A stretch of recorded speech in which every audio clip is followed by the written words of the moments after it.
मैं तुमको लिख करके देता हूं। और मैंने एक ही बात कह दी, जो भी हिंदुस्तान में शराब पिएगा वो कभी देश नहीं चला सकता, जो शराब पिएगा समाज नहीं चला सकता, जो शराब पिएगा घर नहीं चला सकता, जो शराब पिएगा वादा पूरा नहीं कर सकता, चाहे वो घर का वादा हो, चाहे वो समाज का वादा हो, चाहे वो देश का वादा हो। जो शराब पिएगा कभी सच नहीं बोल सकता, जब सच नहीं बोलेगा तो आपको क्या करेगा। जो शराब पिएगा कभी न्याय नहीं कर सकता, जो शराब पिएगा वो हमारी गरीबी को क्या समझेगा, कभी नहीं। तुम घर में न देखो कि जो शराब पीता रोज वादा करता है कि अब मैं कभी नहीं पीऊंगा, हम देवता के सामने सिर झुकाता हूं कि अब मैं कभी नहीं, जब समय आया तो शराब पी। कितने बार झूठ बोलता, कितने बार धोखा देता है, घर की वस्तु बेच आता है, घर में गाली देता है, बच्चों को मारता है। जब घर की दशा शराब पीने वाले की तो देश की दशा क्या होगी। सारा देश पी डालेंगे शराब में, सारा देश का धन पी डालेंगे, आपको मालूम नहीं है। इसलिए आप अनमोल चीज लो। ये तो मैं सब आपको समय पर वो डंडे पड़ेंगे, ऐसी महंगाई आएगी। अभी आपने क्या देखा, ऐसे टैक्स लगेंगे, ऐसी व्यवस्था बिगड़ेगी कि कर्मचारी रो पड़ेगा, अधिकारी रो पड़ेगा, किसान रोएंगे, दुकानदार व्यापारी रोएंगे और लोग भी बेचारे मजदूर और छात्र रो पड़ेंगे। उस समय पर महात्मा याद आएंगे और तुम लोग ऐसा दौड़ोगे महात्माओं की तरफ में कि वो जंगल में भी डेरा डाल देंगे, तो घरों के कामकाज बंद करके वो जंगल में दौड़ोगे।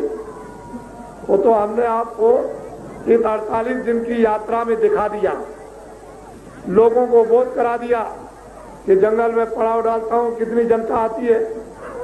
आखिर कोई बात तो जरूर है। तो अनमोल चीज लीजिए, दिन में खेती, दुकान, दफ्तर का काम, शाम को बच्चों की सेवा। मुझे अपनी चारपाई पर लेटकर 15 मिनट के लिए मनस्वरूपी मंदिर में इस आत्मा को जगाने के लिए, आत्मा को शुद्ध करने के लिए, मन बुद्धि चित्त अंतःकरण और आत्मा को निर्मल साफ करने के लिए भजन में मुझे 15 मिनट लेटकर चारपाई पर समय दे दो। मैं आपको अनमोल चीज जो पैसों से, रुपए से, सोना चांदी और हीरों से नहीं मिलेगी, वो आपको देने जा रहा हूं। ये आप दुनिया की तमाम संपत्ति को दान में दे दो तो आपको नहीं मिलेगी, जब उसकी दया और कृपा हो जाएगी तो मिलेगी।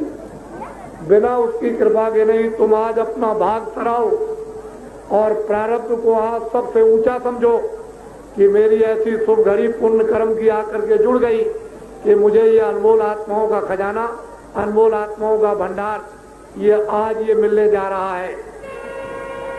उसका सीधा रास्ता है, उसका सीधा नाम है, उसका सीधा भेद है, उसका सीधा दरवाजा है।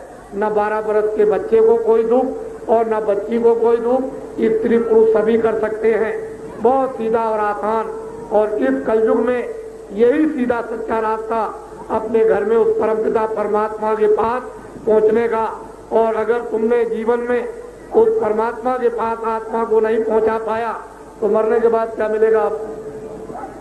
सीधा इसको पहले जुगों में मंत्र, पहले जुगों में दीक्षा, पहले जुगों में गुरु मंत्र। वैसे अब जो कुछ भी आप समझे, लेकिन ये सच्चा नामदान, ये सच्चा नाम का भेद, ये सच्चा नाम की जुक्ति, सच्चा नाम का मार्ग, ये सच्चा खजाना है। इसको आप लोग ले लो, यह चीज आपको कभी मिलेगी नहीं। वैसे तो मुझे सब बातें आपको बतानी है, क्योंकि सब नहीं बताएंगे तो आप दलदल में उसमें फंसे रहोगे।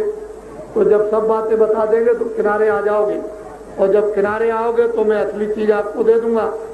तो बैठ के आपको आनंद मिल जाएगा, आपको शक्ति मिलेगी, आपको ज्ञान मिलेगा, उससे आपका कल्याण हो जाएगा, लोग भी बन जाएगा, परलोक भी बन जाएगा।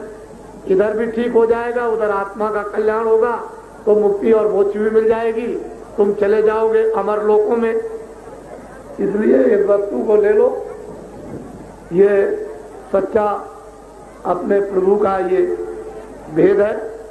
मनस्वरूपी मंदिर में